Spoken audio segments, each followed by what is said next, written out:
காஷ்மீரில் சட்டப்பேரவை தேர்தல் பணிகளுக்கு மத்தியில் பயங்கரவாத தாக்குதல் அதிகரித்து வருவது குறித்து விவரிக்கிறது இந்த செய்தி தொகுப்பு.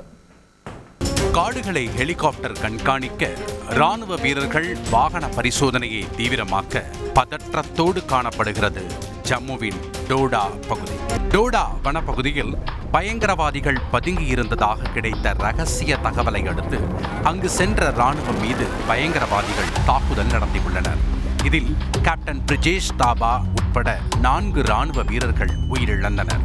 தொடர்ச்சியாக ராணுவம் அங்கு பயங்கரவாதிகளை வேட்டையாட வனப்பகுதியை முற்றுகையிட்டிருக்கிறது. காஷ்மீரில் பயங்கரவாதிகள் தாக்குதல் வழக்கமானது என சொல்லப்பட்டாலும் ஜம்மு டிவிஷனில் சமீப காலமாக அதிகரித்து வரும் பயங்கரவாத தாக்குதல் பெரும் கேள்வியை எழுப்புகிறது. ஆம், 20 ஆண்டுகளாக அமைதியான பகுதியாக அறியப்பட்ட ஜம்மு பிராந்தியத்தில் அடுத்தடுத்து பயங்கரவாதிகளால் தாக்குதல்கள் நடத்தப்பட்டு வருகிறது.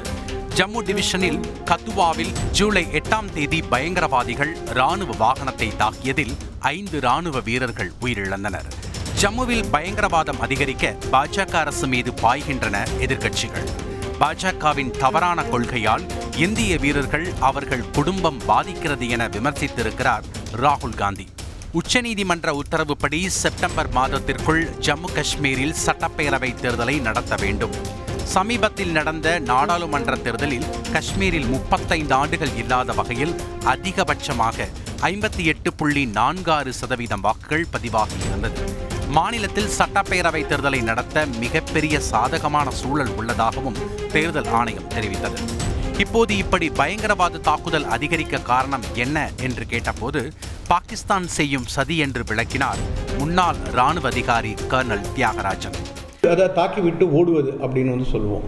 அந்த ஹிட் அண்ட் ரன் தாக்கிவிட்டு ஓடக்கூடிய அந்த தீவிரவாதிகளுடைய அந்த சம்பவங்கள் அதிகரித்து கொண்டு வருகின்றது அப்படிங்கிறது நம்மால் பார்க்க முடிகின்றது.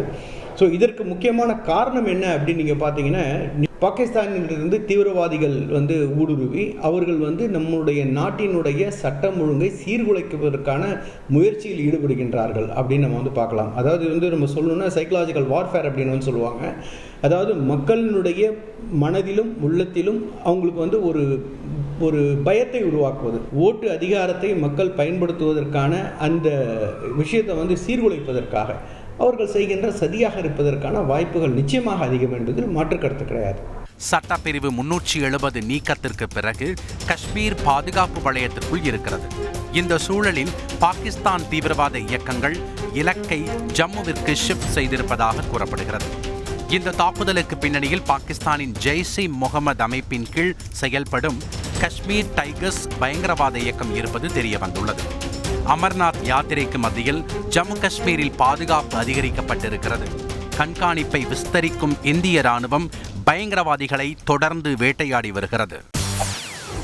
செய்திகளை உடனுக்குடன் தெரிந்து கொள்ள உடனே சப்ஸ்கிரைப் பண்ணுங்க.